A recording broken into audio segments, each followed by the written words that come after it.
انا انزلناه فی لیلۃ القدر صدق اللہ مولانا العلی العظیم۔ ناظرین، آج شب قدر کی مقدس اور متبرک رات ہے، جس میں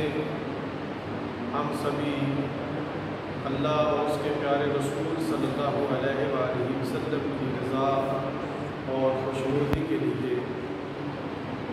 جاگتے ہیں، شب بیداری کرتے ہیں۔ ہو سکتا ہے وہ گھڑی ہمیں نصیب ہو جائے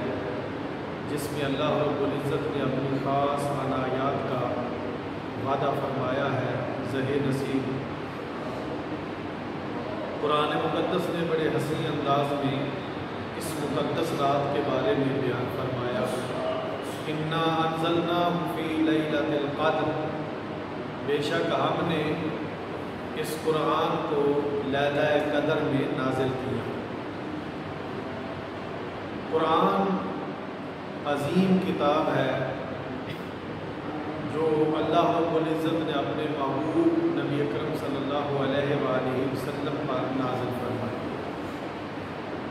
اور اللہ رب العزت اس مقدس رات میں اس کو نازل کرنے کا حکم فرما رہا ہے۔ انا انزلناہ فی لیلۃ القدر، بے شک ہم نے اس قرآن کو لیلہ قدر میں نازل کیا۔ وما ادراک ما لیلۃ القدر، تمہیں کیا معلوم کہ لیلہ قدر کیا ہے؟ لیلۃ القدر خیر من الف شہر، لیلہ قدر جو ہے وہ 1000 مہینے سے افضل ہے۔ تنزل الملائکۃ والروح فیہا بإذن ربہم من کل امر سلام، اس میں روح الامین اور فرشتے اپنے رب کا ہر حکم لے کر نازل ہوتے ہیں، اور یہ رات صبح طلوع ہونے تک یہ سلامتی والی ہے، بابرکت ہے۔ ناظرین، آج کی رات اللہ رب العزت کے فرشتے اللہ سے اذن لے کر زمین پر تشریف لاتے ہیں، اور جو بھی اللہ کی عبادت میں مگن انسان ہوتے ہیں ان کے لیے دعائے بخشش کرتے ہیں۔ یہ مقدس اور متبرک رات جس کے بارے میں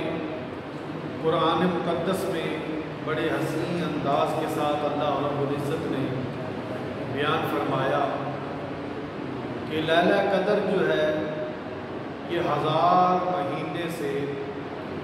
افضل رات ہے، ایسے 1000 مہینے جن میں لیلہ قدر نہ ہو۔ اللہ رب العزت نے ان 1000 مہینوں سے افضل اس ایک رات کی عبادت کو قرار دیا جن میں لیلہ قدر جو ہے وہ نہیں ہوتی۔ مجاہد رضی اللہ تعالیٰ عنہ کا قول ہے، وہ بیان کرتے ہیں کہ رسول اللہ صلی اللہ علیہ وآلہ وسلم کی بارگاہ عالیہ میں ایک بنی اسرائیل کے شخص کا تذکرہ کیا گیا جس نے 1000 ماہ تک اللہ کے راستے میں جہاد کیا، اس اللہ کی حمد و ثنا کرتا رہا۔ نبی اکرم صلی اللہ علیہ وآلہ وسلم اور صحابہ بڑے متعجب ہوئے کہ ان کی عمریں اتنی زیادہ ہوتی تھی جس وجہ سے وہ شب و روز اللہ کی عبادت کرتے رہتے، اس کے راستے میں جہاد کرتے رہتے۔ میری امت کے لوگ ان کی عمریں کم ہوں گی تو لہذا ان کے عمل بھی جو ہیں ان سے کم رہ جائیں گے۔ اس پریشانی میں محبوب تشریف فرما ہے، اللہ کی طرف سے مزدجہ فضا آ جاتا ہے کہ لیلۃ القدر خیر من الف شہر، کہ اے محبوب پریشان اور مغموم ہونے کی بات نہیں کہ لیلہ قدر جو ہے یہ 1000 مہینے سے افضل رات ہے، ان لوگوں کی بے شک عمریں زیادہ ہوتی تھی، اعمال کے اعتبار سے بھی وہ کافی زیادہ تھے، لیکن آپ کی امت پہ میری رحمت اور فضل یہ ہوگا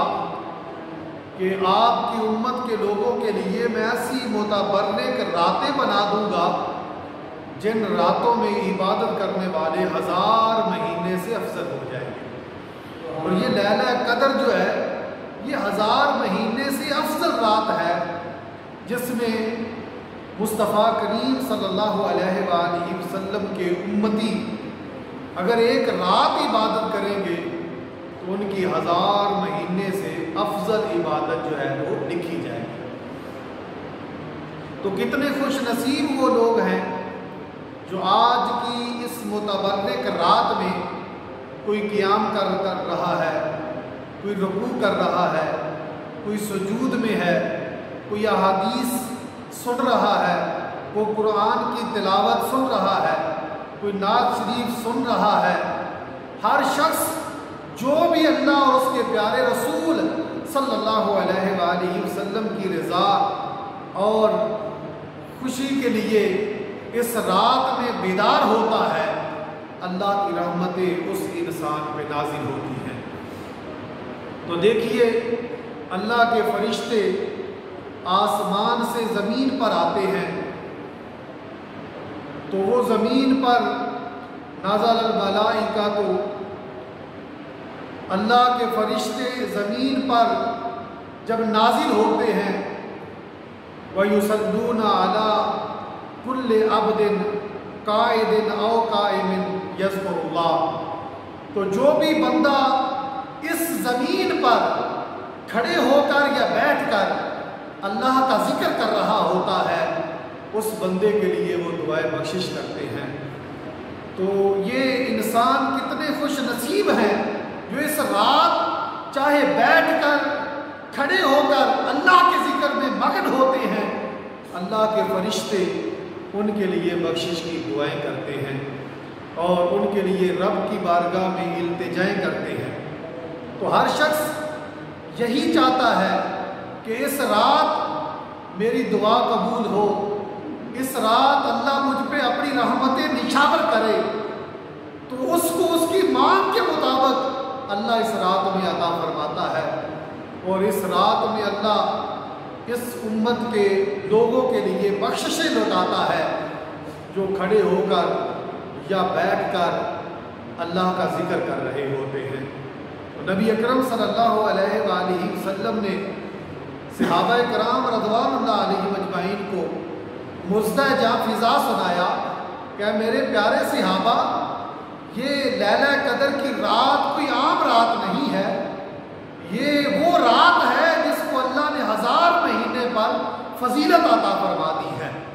تو احباب ذی احتشام، خالق کائنات نے جس رات کو اتنی فضیلت عطا فرمائی ہو، جس کے لیے ایک اور حدیث پاک میں حضرت ابو ہریرہ رضی اللہ تعالی عنہ اس حدیث پاک کے راوی ہیں، آپ بیان فرماتے ہیں من قام لیلۃ القدر ایمانا واحتسابا غفر لہ ما تقدم من ذنبہ، جو لیلہ قدر کی رات کو ایمان اور ثواب کی نیت سے قیام کر لیتا ہے، اللہ تعالیٰ اس کے پہلے سارے گناہوں کو معاف فرما دیتا ہے۔ واللہ رب العزت اس رات قیام کرنے والے جو ہیں ان پہ اپنی خاص رحمت نازل کرتا ہے کہ ان کے پہلے جتنے بھی گناہ ہوتے ہیں اللہ ان گناہوں کو معاف فرما دیتا ہے۔ یہ جملہ بڑا قابل غور ہے، من قام لیلۃ القدر ایمانا واحتسابا غفر لہ ما تقدم من ذنبہ، جو بھی اس رات میں قیام کرتا ہے اللہ کی بارگاہ میں کھڑا ہو جاتا ہے، اس کے پہلے جتنے بھی گناہ ہوتے ہیں اللہ ان سب گناہوں کو معاف فرما دیتا ہے۔ تو دیکھیے لیلہ قدر یہ کتنی متبرک رات ہے جس کے بارے میں سیدہ عائشہ صدیقہ رضی اللہ تعالی عنہا آپ بیان فرماتی ہیں، قال رسول اللہ صلی اللہ علیہ وسلم تحروا لیلۃ القدر فی الوتر من العشر الاواخر من رمضان، رمضان المبارک کا جو آخری عشرہ ہے اس کی وتر راتوں میں تم لیلہ قدر کو تلاش کیا کرو۔ پہلے نبی اکرم صلی اللہ علیہ وآلہ وسلم نے تاک راتوں کی فضیلت کو عیاں کیا کہ لیلہ قدر آخری عشرہ کی جو تاک راتیں ہیں ان میں اللہ رب العزت نے پوشیدہ رکھا ہے اس کو۔ تو جو ان تاک راتوں میں عبادت کرتا ہے، اللہ کی بندگی کرتا ہے، تاک راتوں میں جاگ لیتا ہے، تو کسی نہ کسی رات کو اللہ وہ گھڑیاں انسان کو نصیب فرما دیتا ہے اور وہ ان گھڑیوں سے مستفید ہو جاتا ہے۔ اس لیے میرے آقا صلی اللہ علیہ وآلہ وسلم نے فرمایا تحروا لیلۃ القدر فی الوتر من العشر الاواخر من رمضان، رمضان المبارک کی جو آخری عشرہ ہے اس کی تاک راتیں جو ہیں ان میں تم لیلہ قدر کو تلاش کیا کرو۔ تو لیلہ قدر 21 رمضان مبارک بھی ہو سکتا ہے، وہ 23 رمضان مبارک کی رات بھی ہو سکتی ہے، 25 بھی ہو سکتی ہے، اور آج بالخصوص 27 کی رات جو ہے یہ بھی لیلہ قدر کی رات جو ہے وہ ہو سکتی ہے۔ تو اس کے بارے میں بھی صحابہ کرام رضوان اللہ علیہ مجمعین وہ بیان کرتے ہیں۔ حضرت ابن عمر رضی اللہ تعالیٰ عنہ سے حدیث پاک کے راوی ہیں، آپ بیان کرتے ہیں ان رجالا من اصحاب النبی صلی اللہ علیہ وسلم رو لیلۃ القدر فی المنام فی السبع الاواخر من رمضان، نبی اکرم صلی اللہ علیہ وآلہ وسلم کے صحابہ کہتے ہیں آخری عشرہ کی جو 7ویں رات ہے یعنی 27ویں کی رات، اس رات کو وہ لیلہ قدر دکھا دیے گئے۔ تو دیکھیے اب 27ویں رات کی فضیلت بھی اس لیے عیاں کی جاتی ہے کہ 27ویں رات کو با صحابہ کرام رضوان اللہ علیہ مجمعین نے اس رات کا مشاہدہ کیا اور اس رات کو انہوں نے دیکھا، اور اس لیے صحابہ کرام رضوان اللہ علیہ مجمعین وہ بیان کرتے ہیں کہ لگاتار کئی سال حضور نبی اکرم صلی اللہ علیہ وآلہ وسلم 27ویں کی رات کو آپ مشاہدہ فرمایا کرتے تھے، اور یہ رات جو تھی اکثر 27ویں کی رات ہوتی تھی۔ شیخ عبدالحق محدث دہلوی رحمۃ اللہ تعالیٰ وہ بھی بیان کرتے ہیں کہ ان راتوں کی فضیلت کے بارے میں اگر دیکھا جائے تو 27ویں رات اس کی فضیلت ہم سب پہ عیاں ہے، اور 27ویں کی رات جو ہے وہی در حقیقت جو ہے وہ شب قدر کی رات ہوتی ہے۔ تو کئی نبی اکرم صلی اللہ علیہ وآلہ وسلم نے کئی مقامات پہ آپ نے اس کے بارے میں ارشاد فرمایا، اور اس کو شہرت بھی زیادہ ہے۔ اکثر قرآن پاک کا اختتام جو ہوتا ہے وہ 27ویں کی رات کو کیا جاتا ہے، وہ اسی علماء کرام اور صحابہ کرام رضوان اللہ علیہ مجمعین کے بیان کرنے کی وجہ سے کہ اکثر جو ہے وہ 27ویں کی رات جو ہے وہ شب قدر کی رات ہوا کرتی تھی۔ اس اعتبار سے امت مصطفیٰ صلی اللہ علیہ وآلہ وسلم کے لوگ اس رات کو ترجیح دینے لگے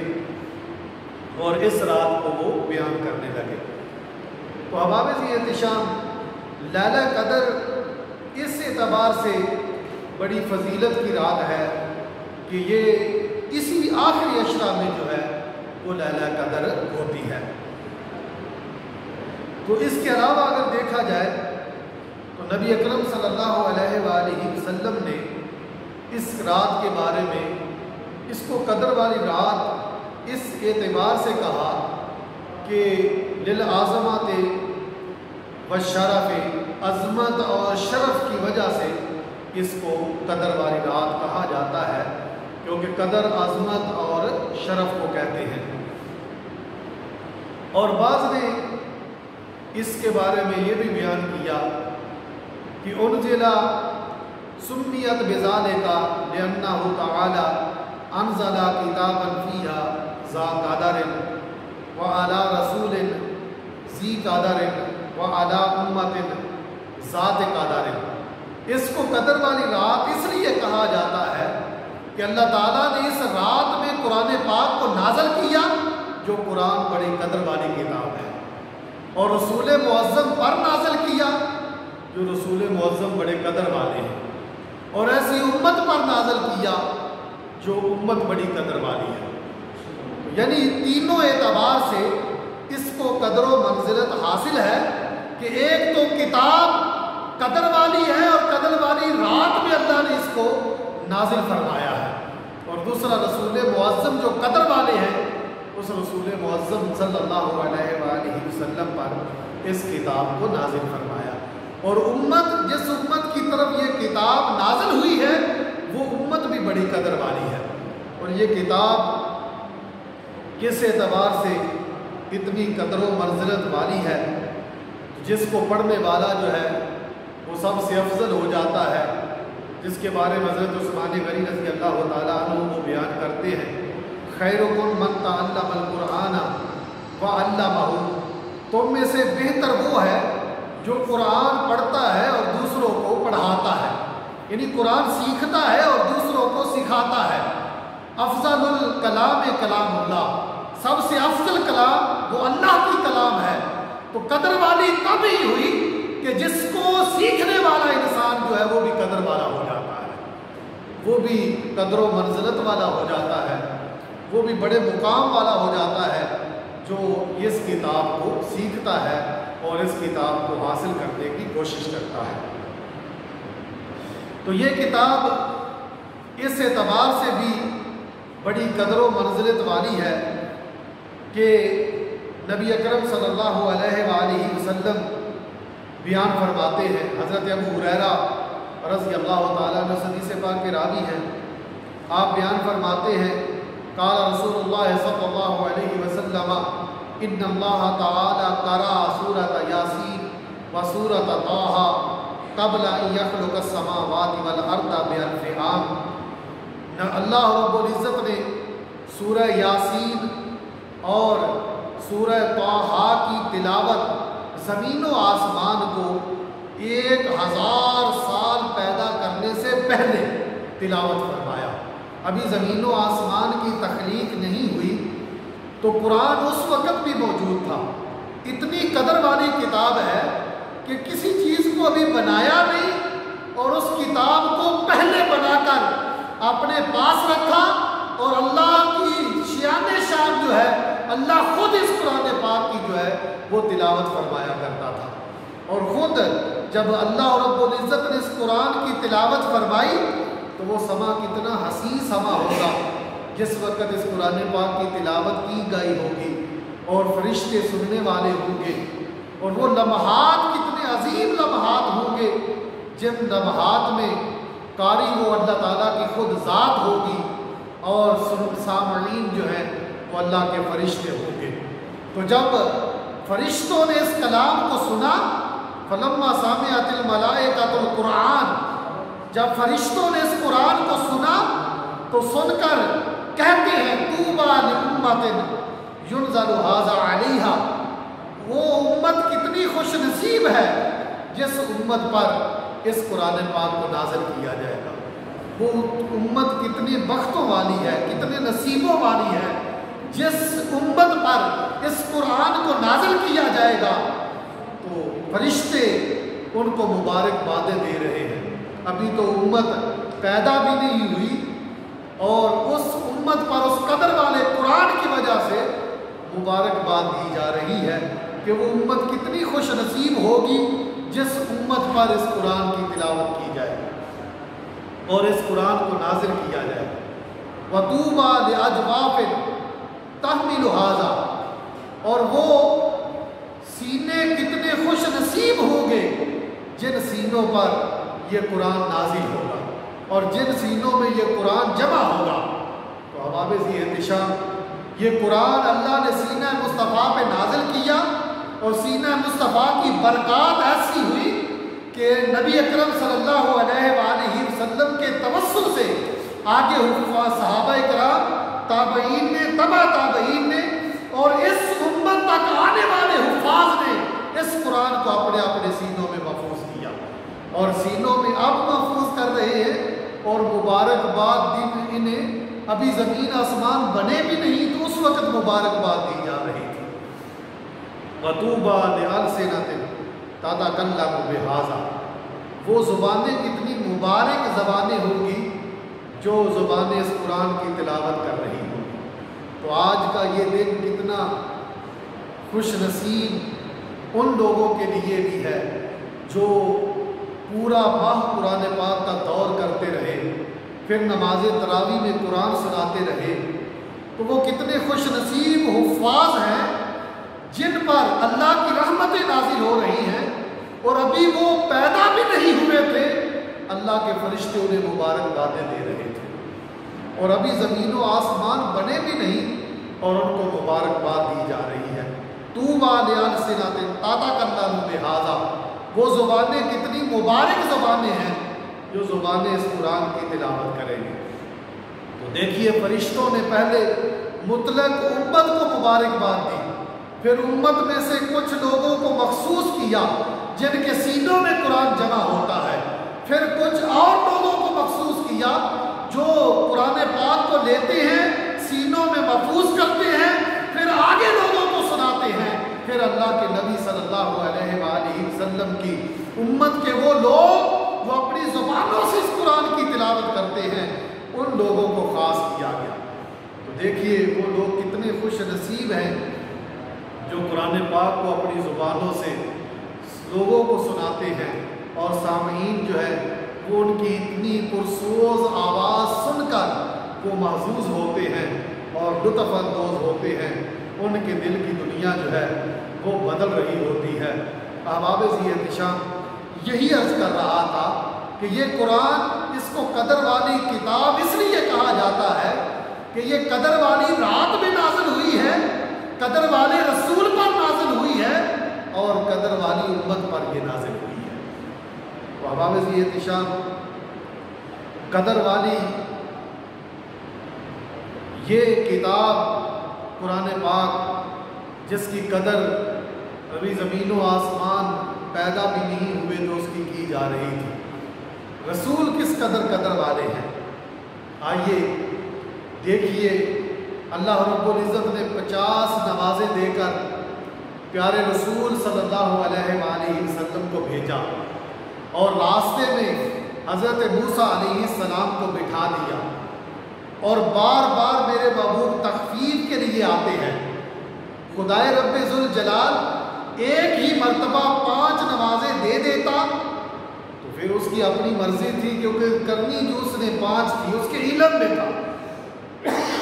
جب خدا جانتا تھا کہ اس امت پر 5 نمازیں جو ہیں وہ فرض ہونی ہے، تو پھر 5 اسی وقت دے دیتا،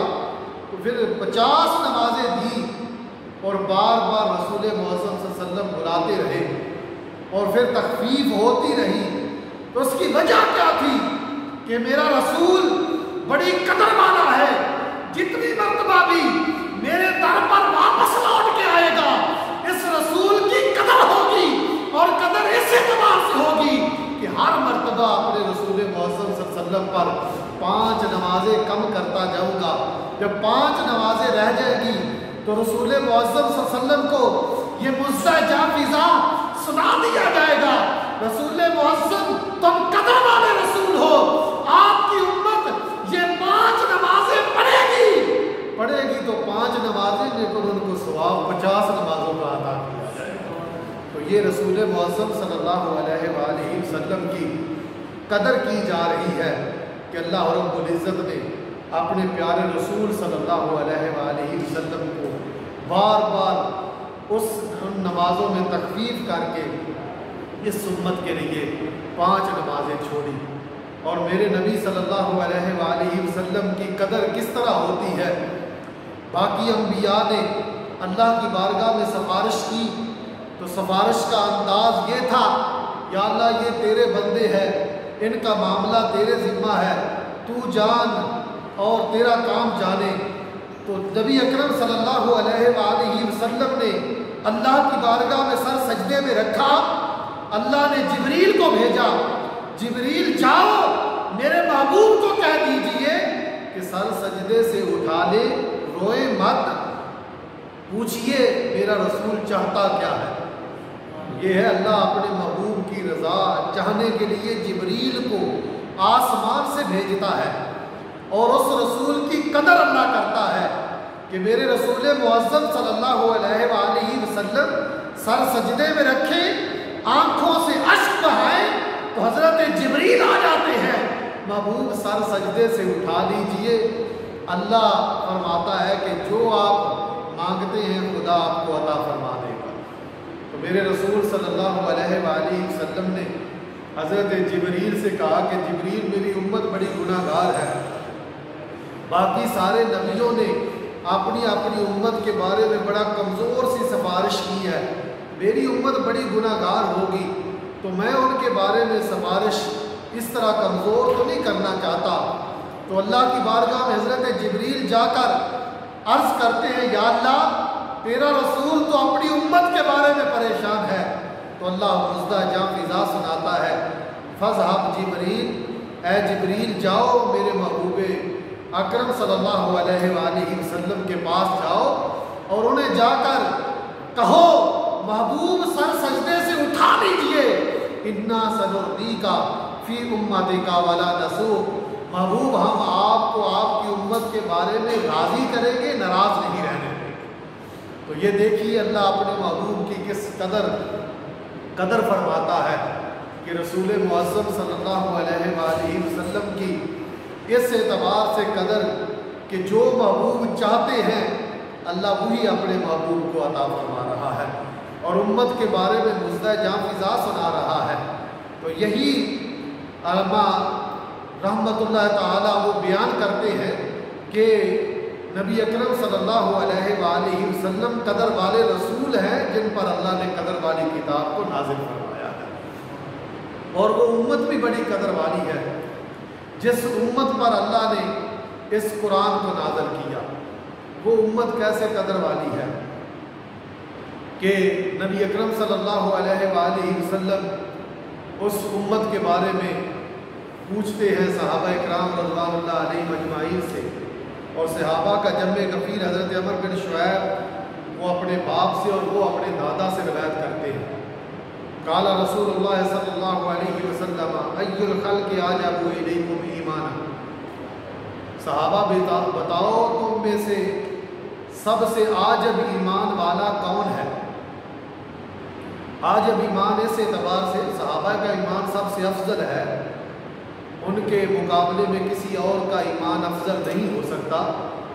یہ بن دیکھے ایمان لانے کی بات ہے کہ بن دیکھے جو ایمان لانے والے ہیں ان میں سے سب سے عاجب ایمان کن لوگوں کا ایمان ہے؟ قال الملائکہ، فرشتے عرض کرتے ہیں یا رسول اللہ صلی اللہ علیہ وسلم فرشتوں کا ایمان جو ہے وہ سب سے عاجب ہے۔ صحابہ نے عرض کی قال وما لهم لا يؤمنون وهم عند ربهم، اللہ کے نبی صلی اللہ علیہ وسلم فرماتے ہیں انہیں ایمان لانے میں کیا دقت ہے، وہ تو اپنے رب کے پاس رہتے ہیں، اپنے رب کے جلووں کا نظارہ کرتے ہیں، اس کے قرب میں رہتے ہیں، تو اس پر ایمان لے آتے ہیں، تو ان کا ایمان عاجب کیسے ہو سکتا ہے؟ قالوا فالنبیون، یا رسول اللہ اگر فرشتوں کا نہیں تو پھر نبیوں کا ایمان جو ہے وہ سب سے عاجب ایمان ہے۔ قال وما لهم لا يؤمنون والوحی ينزل علیہم، نبی اکرم صلی اللہ علیہ وسلم فرماتے ہیں انہیں کیا ہے کہ وہ ایمان نہیں لائیں گے، ان پر تو وحی نازل ہوتی ہے، اللہ کی طرف سے کلام نازل ہوتا ہے، جو خدا انہیں حکم دیتا ہے وہ کر دیتے ہیں، ان پر تو وحی نازل ہوتی ہے۔ تو پھر عرض کی یا رسول اللہ صلی اللہ علیہ وسلم اگر فرشتوں کا ایمان نہیں، نبیوں کا نہیں، قالوا فنحن، پھر ہمارا ایمان سب سے عاجب ہے۔ قال وما لكم لا تؤمنون وانا بين اظهركم، فرمایا تمہیں ایمان لانے میں کیا ہے، میں تم میں موجود ہوں، تم میری زلفوں کو سنورتے دیکھتے ہو، میرے چہرے کی رعنائیوں کو دیکھتے ہو، اور میرے ہاتھوں سے چشمے نکلتے دیکھتے ہو، کھاری کنویں کو میٹھا ہوتے دیکھتے ہو، جانوروں کو مجھے سجدہ کرتے دیکھتے سورج کو واپس پلٹتے دیکھتے ہو، چاند کو میری انگلی کے اشارے پر چلتے تم نے دیکھا ہے، تمہارا ایمان عاجب کیسے ہو سکتا ہے؟ تم تو ہر وقت میرے جلووں کا نظارہ کرتے رہتے ہو۔ تو پھر نبی اکرم صلی اللہ علیہ وسلم کی بارگاہ میں عرض کرتے، یا رسول اللہ صلی اللہ علیہ وسلم، جب فرشتوں کا ایمان عاجب نہیں، نبیوں کا نہیں، اور ہم بھی نہیں، تو یا رسول اللہ پھر آپ ہی بتا دیجئے سب سے عاجب ایمان والا کون ہے؟ تو قال رسول اللہ صلی اللہ علیہ وسلم، ان عاجب الخلق الی ایمانا لقوم یکونون من بعدی یجدون صحفا فیہا کتاب یؤمنون بما فیہا۔ فرمایا سب سے عاجب ایمان والا وہ ہے جو جس نے نہ مجھے دیکھا ہوگا نہ رب کو دیکھا ہوگا، سب سے بعد میں آئیں گے اور ان پر وحی بھی نازل نہیں ہوگی اور میرے جلووں کی لڑائیاں بھی انہیں نہیں دیکھی ہوگی۔ وہ قوم ہوگی جو سب سے بعد میں آئیں گے اور بن دیکھے مجھ سے محبت کرنے والے، وہ قدر والے لوگ جن کی قدر کی جا رہی ہے کہ اس قدر والے کہ اللہ رب العزت کے رسول صلی اللہ علیہ وآلہ وسلم کے توسل سے اس امت کی قدر کی جا رہی ہے اور اس امت کو قدر و منزلت نصیب ہو رہی ہے۔ اللہ رب العزت نے اس قدر والی رات میں اس قرآن پاک کو نازل کیا اور قرآن پاک کو اس قدر والی رات میں نازل کر کے لوگوں کو بتا دیا کہ یہ بڑی عظمت والی اور بڑے شرف والی رات ہے۔ اور اس رات کے بارے میں سیدہ عائشہ صدیقہ رضی اللہ تعالی عنہ آپ بیان کرتی ہیں، کان رسول اللہ صلی اللہ علیہ وسلم یجتہد فی العشر الاواخر ما لا یجتہد فی غیرہ۔ نبی اکرم صلی اللہ علیہ وسلم جتنا آخری عشرے میں عبادت میں کوشش کرتے اتنی کسی اور عشرے میں نہیں کیا کرتے تھے۔ آپ اس قدر شدہ میزارہ ہو اپنے تہ بند کو سختی سے باندھ لیتے اور خود بھی جاگتے اور اپنے گھر والوں کو بھی جگایا کرتے تھے، اور بالخصوص شب قدر کی رات کو اپنے گھر والوں کو جگاتے اور جگا کر انہیں کہتے کہ اس قدر و منزلت والی رات کو حاصل کرو، کتنی برکتوں والی یہ رات ہے۔ تو صحابہ اکرام رضوان اللہ علیہ مجمعین اور نبی اکرم صلی اللہ علیہ وسلم کے گھر والے اس رات کو تلاش کرتے اور آخری عشرہ میں بالخصوص 27ویں میں سیدہ عائشہ صدیقہ رضی اللہ تعالی عنہ آپ بیان کرتی ہیں، قلت یا رسول اللہ صلی اللہ علیہ وسلم علمت ای لیلۃ لیلۃ القدر ما اقول فیہا۔ یا رسول اللہ صلی اللہ علیہ وسلم اگر مجھے پتہ چل جائے کہ لیلہ قدر کون سی رات ہے تو میں اس میں کیا کروں، اور مجھے پتہ چل جائے کہ یہی لیلہ قدر ہے اور اس کو میں پا لوں تو میں کیا کروں؟ قال قولی اللہم انک عفو تحب العفو فاعف عنی۔ تو فرمایا کہ اگر تجھے وہ رات نصیب ہو جائے تو اس رات میں اپنے رب کی بارگاہ میں عفیت مانگنا، بخشش مانگنا اور یہ عرض کرنا اللہم انک عفو، اے اللہ تو کثیر درگزر فرمانے والا ہے، کثیر بخشش فرمانے والا ہے، تو حب العفو اور بخشش کو تو پسند فرماتا ہے، فاعف عنی، اے رحمان مجھے معاف فرما دے۔ تو یہ اپنے رب کی بارگاہ میں دعا مانگنا، تو سیدہ عائشہ صدیقہ رضی اللہ تعالی عنہ پھر ظاہر ہے جب رمضان المبارک میں یہ رات پایا کرتی تو اس رات میں یہ دعا مانگا کرتی، اور بالخصوص آخری عشرہ کی تاک راتوں میں آپ یہ کثرت سے دعا مانگا کرتی، اور یہ آخری عشرہ کی رات یہ دعا بھی ہے اللہم انک عفو تحب العفو فاعف عنی فاعف عنی۔ تو یہ اللہ کی بارگاہ میں التجائے کرتے رہتے۔ آج لوگ اللہ کی بارگاہ عالیہ میں کھڑے ہیں اور عبادت کر رہے ہیں،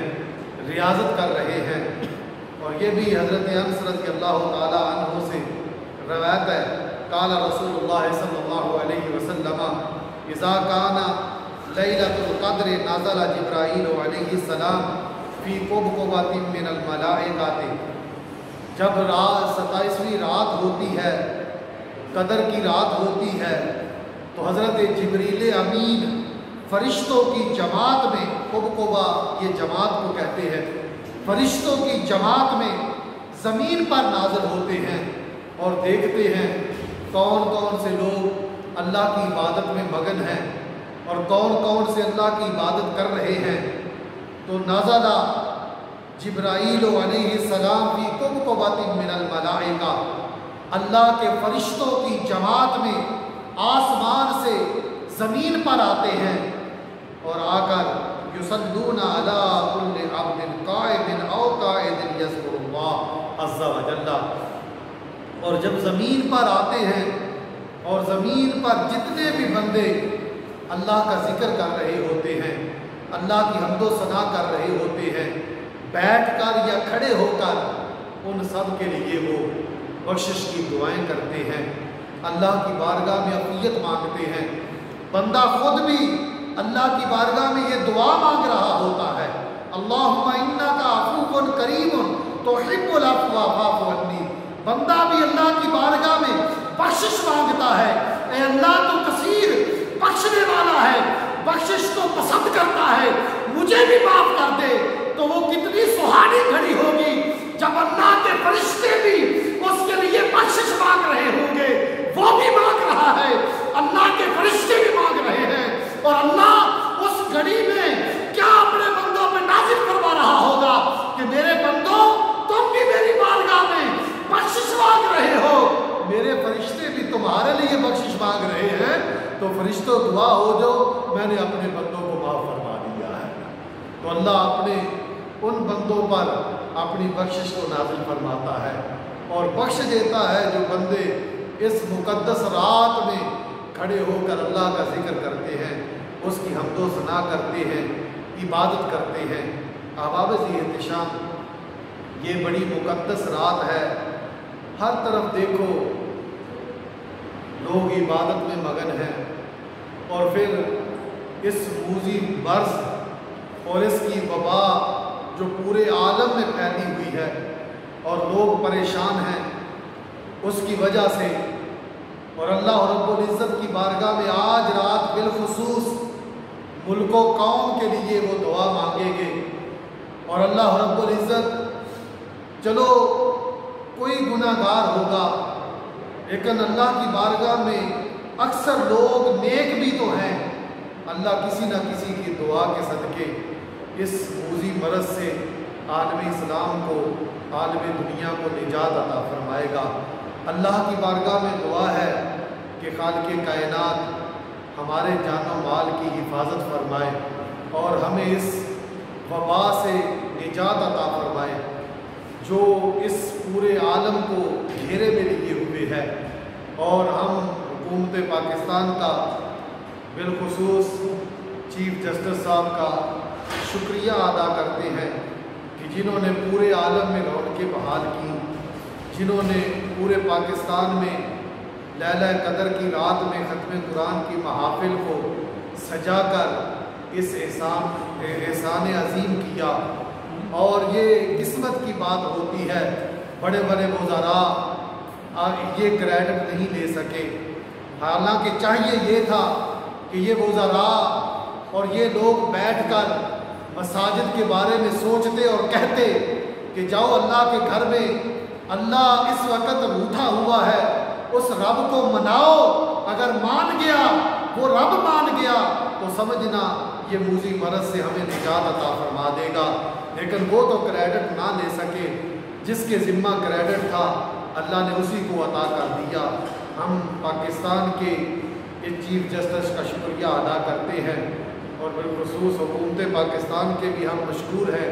کہ جنہوں نے اس عالم میں رونقیں بحال کی اور ہر طرف لوگ اللہ کا ذکر کر رہے ہیں، اس کی عبادت کر رہے ہیں۔ اللہ سب انہیں کی توفیق عطا فرمائے۔ وآخر دعوانا ان الحمد للہ رب العالمین۔